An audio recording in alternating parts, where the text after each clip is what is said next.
Do you have an athlete that blows a big lead and later says that he was just bored in the match? Hi, I'm Dr. Patrick Cohn, a mental performance coach at Peak Performance Sports. In this video, you're going to learn about how to help your athletes stay focused when they're up in the match. You're watching the Tennis Psychology Podcast.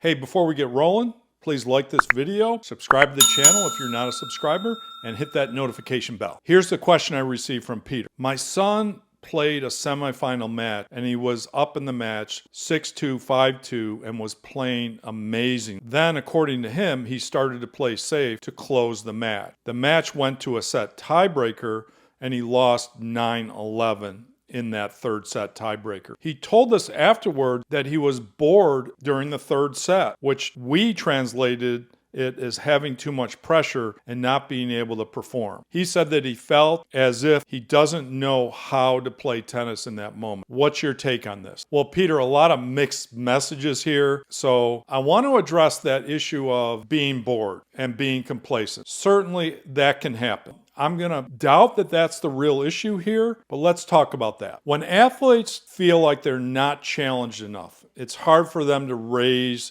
to that level. A guy named Csikszentmihalyi studied this concept of flow. And flow would say to get into that flow channel, you need to have the challenge match your skill. Now, when the challenge is too high for your skills, that ensues anxiety. When you're bored, obviously, when the challenge isn't high enough for your skills, then you're going to feel too bored in that event. So Csikszentmihalyi, his book Flow, would say that in order to get into the flow channel, your skills have to match the challenge and it has to be a challenging environment for you. Those are prerequisites for getting into the flow. So it could be that he is bored because he's winning easily in that moment. And then he starts to space out, get complacent, and go through the motion. But I doubt that's what's really going on. I have a feeling that's his so-called excuse for what happened in the match. It's more likely that he started to protect the lead and think ahead about how awesome it would be if he won that match, if he won that second set 6-2 after leading 5-2. So often what will happen in this case for juniors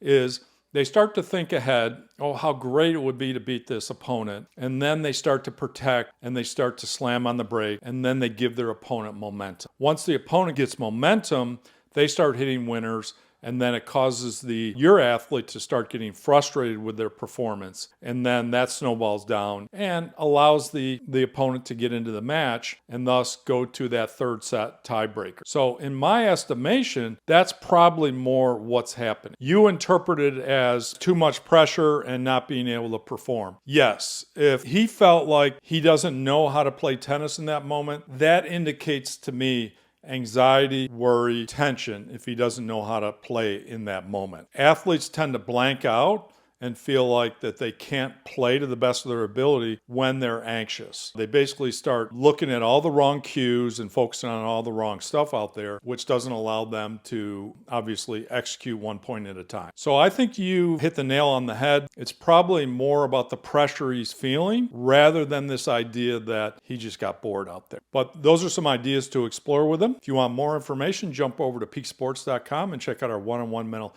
training programs. We work with athletes from 12 years all the way up to professional athletes as well. I work with the professionals here at Peak Performance Sports, and I have 2 other certified mental coaches with me that work with our younger athletes and collegiate athletes as well. All right, if you want more information about sports psychology for tennis, jump over to sportspsychologytennis.com and check out our free resources there as well. Thanks for watching.